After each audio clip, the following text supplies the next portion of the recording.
61 माया महा ठगनी हम जानी, त्रिगुणी फांस लिए कर डोले बोले मधुरी बानी। केशव के कमला हुए बैठी शिव के भवन भवानी, पंडा के मूर्ति हुए बैठी तीर्थ हूँ में पानी। योगी के योगिन हुए बैठी राजा के घर रानी, काहू के हीरा हुए बैठी काहू के कौड़ी कानी। भक्ता के भक्तिन हुए बैठी ब्रह्मा के ब्रह्मानी, काई कबीर सुनो हो संतो ई सब अकथ कहानी। सदगुरु कबीर का यह शब्द जगत प्रसिद्ध है। माया का वर्णन उन्होंने जो बीजक में किया है वह बोधगम्य है। हमारे अपने मन से बनाया हुआ मोह माया है।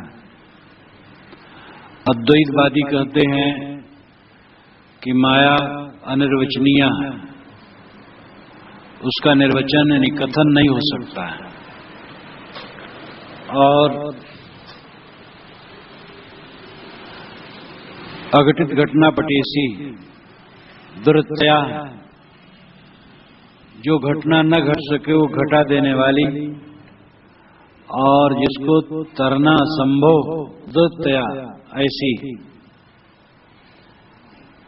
वो एक अजीब चीज बता देते हैं जो मनुष्य की शक्ति के बाहर है। और ईश्वरवादी कहते हैं प्रभु माया बलियशी, प्रभु की माया बड़ी बलवान है, और वो मानो प्रभु उसको अपने पास रखता है और लोगों पर दौड़ा देता है। ये दोनों में ही बड़ी निराशा है, माया को जीतने में बड़ी निराशा है, क्योंकि वो तो दूसरे के हाथ में है। माया की परिभाषा ही घोर काल्पनिक उन लोगों ने की। सदगुरु कबीर कहते हैं मन माया तो एक है, माया मन ही समाय। तीन लोग संशय परी मैं काहे कहूं समझाए। मन का मोह ही माया है, जो आदमी का बनाया है। माया महा ठगनी हम जानी। सदगुरु कहते हैं मैंने ये समझ लिया कि माया महा ठगनी। त्रिगुणी फांस लिए कर डोले बोले मधुरी बानी। ये त्रिगुणी फांस लेकर के घूमती है। सतरस्तम तीन गुण, और तीनों गुणों का फांसी लेकर के घूमती है। बोले मधुरी बानी, मीठी मीठी बात करके फंसाती है। तीन गुण पीछे 32वें शब्द में कहा है, पाखंड रूप रचे इन त्रिगुण, ते पाखंड भूलल संसारा। ये त्रिगुण पाखंड रूप है। साहब के कहने का अर्थ है कि जो कुछ मन का जगत है और भौतिक जगत है सब ऋणात्मक है, और उसमें अपने मन को अटकाना, बंधनों में बंधना है। गीता में भी महाराज कृष्ण ने कहा है त्रैगुण विषया वेदा निस्त्रैगुणो भवार्जुन, निर्द्वंदो नित्य सत्वस्थो निर्योक्षेमात्मान। वेद त्रिगुण के प्रकाशक है, इसलिए अर्जुन इनसे ऊपर उठ जाओ, नित्य सत्य आत्म स्वरूप में स्थित हो जाओ, आत्मवान बन जाओ। तो जहां तक मन का पसारा है और जहां तक भौतिक पसारा है सब त्रिगुण, और इसमें अपना लक्ष्य मान लेना, अपना मन रमा लेना, माया में भूल जाना।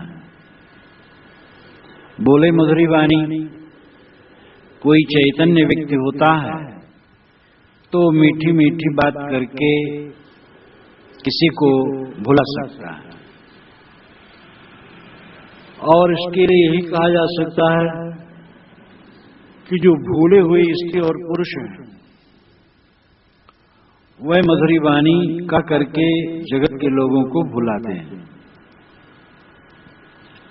धूप से अधिक तपन धूप से बली तपी हुई बालुका में होती है। धूप जितनी गर्म होती है उससे ज्यादा गर्म बालुका में होती है, क्योंकि वो धूप से तपी हुई होती है। इसी प्रकार दुर्गुणों से भी ज्यादा दुखद दुर्गुणी व्यक्ति होता है, क्योंकि वो समझा बुझा करके भटकाता है। जो आदमी खानी और वाणी में भूले हैं, मोटी माया इंद्रियों के भोग और झीनी माया कल्पना में उलझे हैं, वे दूसरों को भी उलझाते हैं।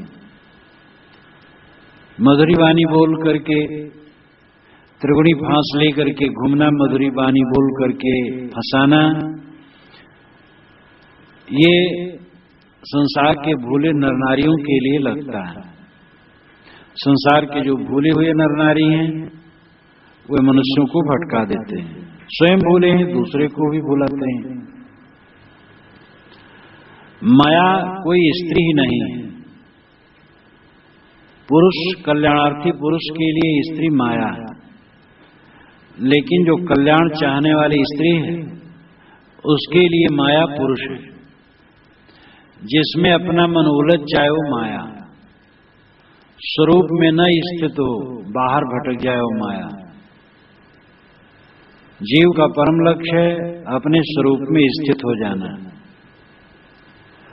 और अगर हम किसी बाहरी प्राणी पदार्थ में मोह करते हैं, द्वेष करते हैं, तो हम उलझ जाते हैं और मन हमारा बाहर अटक जाता है। बाहर अटका हुआ मन स्वरूप में स्थित नहीं हो सकता है। इसलिए माया केवल स्त्री नहीं, पुरुष भी, और केवल स्त्री पुरुष ही नहीं, जहां जहां हमारा मन भटके वो सब माया। और उसकी थोड़ी वानगी सद्गुरु यहां देते हैं। केशव के कमला हुए बैठी शिव के भवन भवानी। और आगे 7वीं पंक्ति में उन्होंने कहा ब्रह्मा के ब्रह्मानी। सद्गुरु कबीर वैराग्यवान संत थे। जगत प्रसिद्ध यह पद है। विद्वान लोग ऐसी गहरी नशा में हैं कि वह इस पर ध्यान ही नहीं देना चाहते।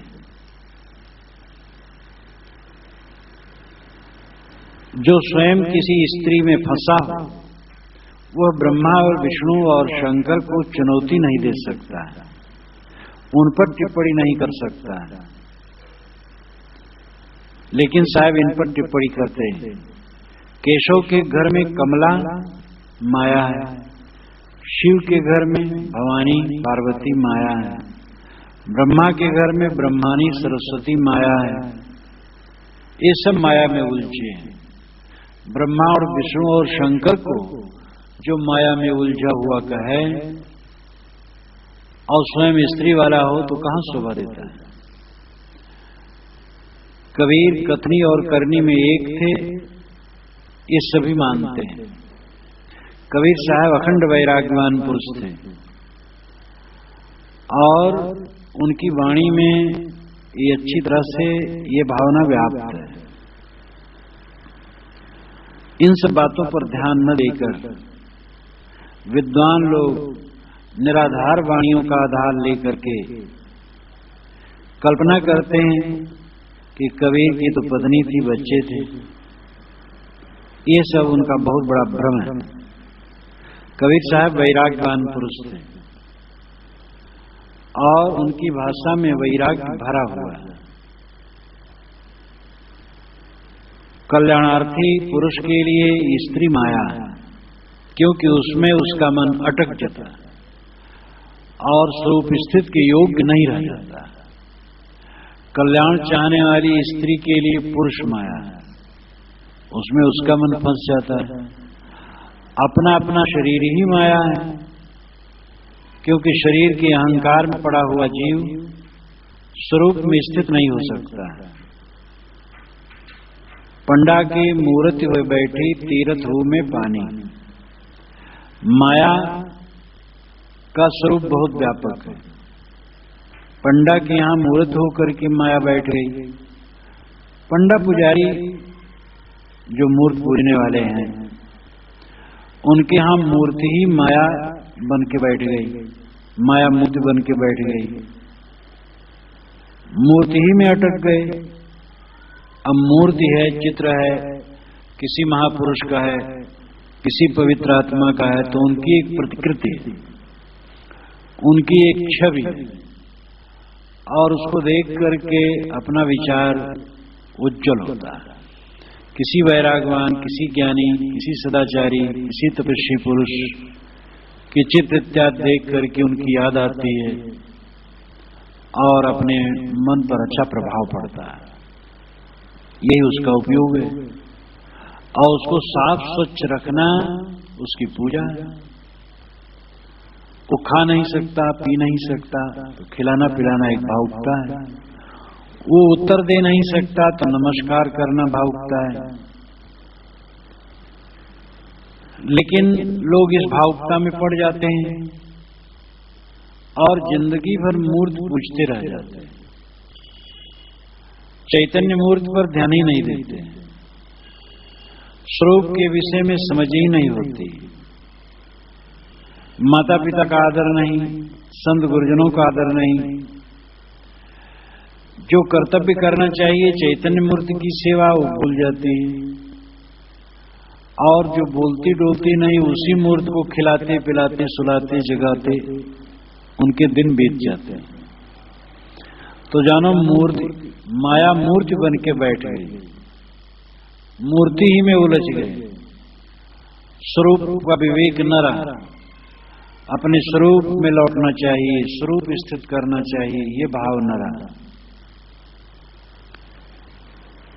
एक बार एक प्रसिद्ध मंदिर में जब मैं गया, तो वहां का एक युवक जो बड़ा भावुक था, कहा महाराज देखिएगा हमारे गुरु जी की जो मूर्ति आगे आएगी, देखिएगा तो आप ध्यान दीजिएगा, मुस्कुराती हुई प्रतीत होगी। अब जब सनक सवार हो जाती है तो ऐसे लगता है। जिनकी खूब भावाकार वृत्ति इस ढंग से हो जाती है तो मूर्ति मुस्कुराते हुए दिखती है, आकाश में उसकी श्यामता दिखती है, समुद्र की लहरियों में उसके हाथ पैर हिलते हुए दिखते हैं, चांद और सूरज उसके नेत्र के समान दिखते हैं। ये अपनी भावना है और आदमी भावना में बह जाता है। तीरथ हूं मैं पानी, तीरथ में माया पानी बन करके बैठ गई। पानी में नहाने से शरीर स्वच्छ होता है,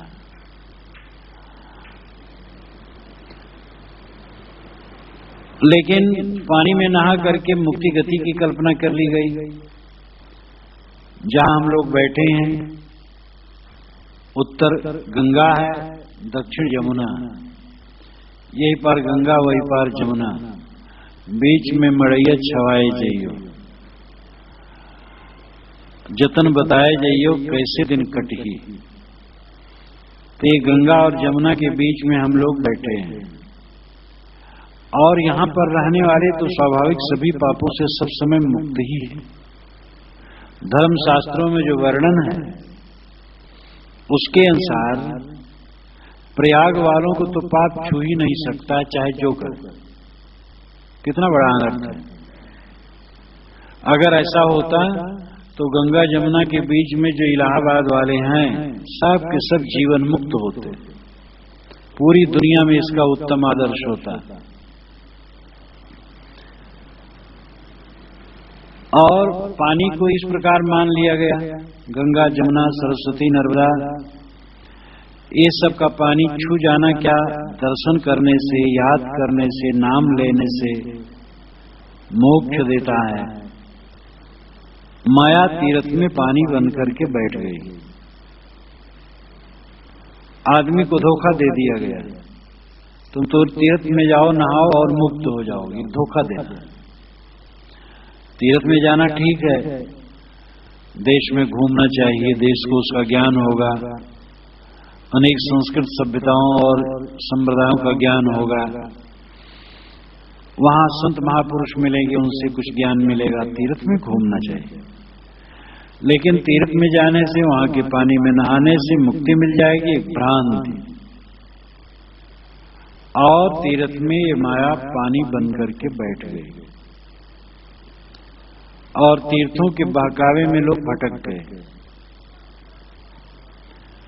1 रुपए की कीमत जितनी है उतनी ही कीमत उसकी बतानी चाहिए। अगर हम किसी को 1 रुपया दें और कहें जाओ 10 कुंतल बासमती चावल इसमें तुम्हें मिलेगा, तो धोखा देना। 1 रुपया में तो 1 छटाक चावल बासमती मिले तो बहुत है। इसी प्रकार तीर्थ का अपना महत्व है, लेकिन अतिशयोक्त खूब की गई और इस अतिशयोक्त में लोग भटक गए। एक बार एक जगह में गया तो एक सज्जन ने कहा, महाराज हमारे पिताजी बूढ़े हैं, 80 वर्ष के हैं और अभी तीर्थ करके आए हैं। और एक पंडित ने बता दिया कि 10 दिन के बाद मथुरा वृंदावन में ऐसा पर्व लग रहा है, वहां के जमुना में जो स्नान कर ले वो मुक्त हो जाएगा। अब वे तैयारी कर रहे हैं कि वहां जाना है मुक्ति के लिए। महाराज ठंड भी है और भी बड़ी लंबी यात्रा करके आए, उनको आप समझा दीजिए। हमने कहा भैया वो मुक्ति लेने जाते हैं, हम कैसे समझा दें, कैसे रोड़ा बन जाए। ऐसी सनक सवार हो जाती है मुक्ति की। अरे मन में मोह है, उसको छोड़ना मुक्ति है। मन का मोह नहीं छोड़ा तो मुक्ति कैसे? तो तीर्थ में ये माया पानी बन करके बैठ गई। योगी के योगिन हुए बैठी राजा के घर रानी। योगी से मतलब है जितने त्यागी लोग हैं, इनके घर में योगिन हुए बैठी, साधिकाएं हो बैठी। महंत है तो महंतिनी है, सन्यासी है तो सन्यासिनी है, साधु है तो साधुआइन है, जैसे पंडित के पंडिताइन। और ऐसा रोग बढ़ रहा है। दुकानों पर लोग लड़कियों को रखते हैं, जो बड़े बड़े दुकानदार हैं बेचने के लिए।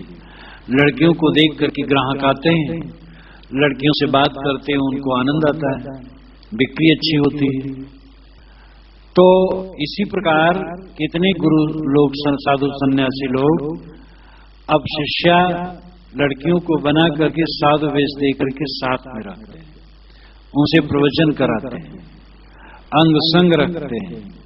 कितने साधु सन्यासी अपने अंतरंग में लड़कियों, युवती लड़कियों को ही रख करके उनसे सेवा लेते हैं। साहब ने कहा, मूस बिलाई एक संग को कैसे रह जाए, चूहा बिल्ली एक साथ में कैसे रहे? चूहा को तो विनाश है, और विरोधी आलंबन एक साथ रह करके तो विनाश के सिवा और क्या है। जहां साधु सन्यासी को बताया गया है कि स्त्री का चित्र भी न देखे, वहां वह युवती लड़कियों को लेकर के एकांत में रहता है, कितना घोर अपराध करता है। और ऐसे लोग मान बैठे हैं कि हम मुक्त आत्मा हैं, हमारे में कुछ छू नहीं जाता है। और ऐसे ऐसे घातक वचन हैं भी। निश्चल दास ने विचार सागर में लिख दिया है, भोगे युवती सदा सन्यासी, शिष्य यह लय अद्भुत संवाद। युवती स्त्री का उपभोग करते हुए भी ज्ञानी सदैव सन्यासी, क्योंकि निज विषय में इंद्री वर्षते तासु मेरो नाही संग, ना मैं इंद्री ना मोह में इंद्री, मैं साक्षी कूटस्थ संग। भोगो विषय की त्यागो इंद्री, मोगो लगे न रंचक रंग।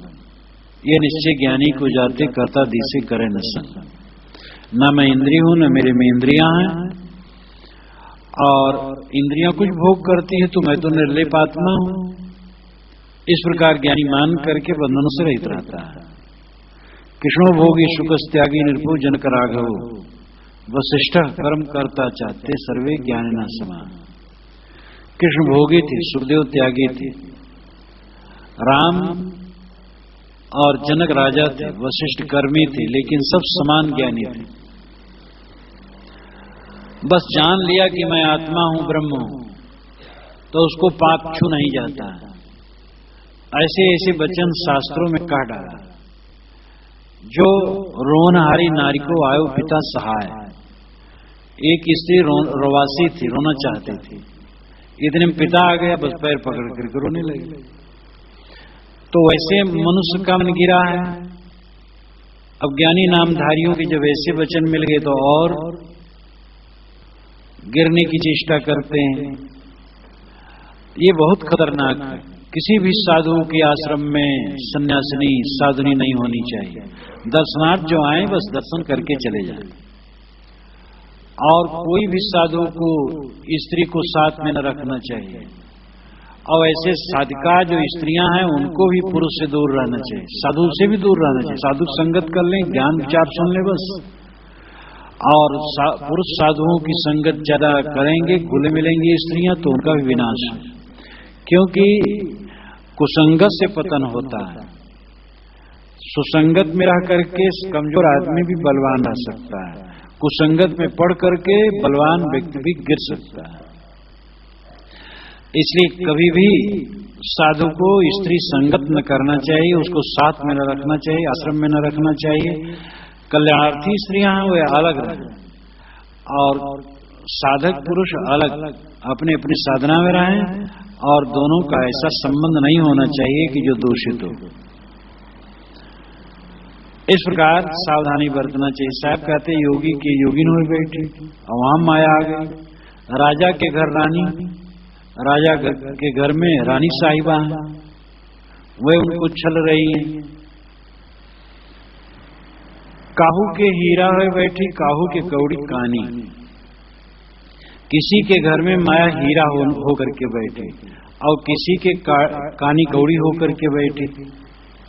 इसका अभिप्राय है अधिक धन और कम धन।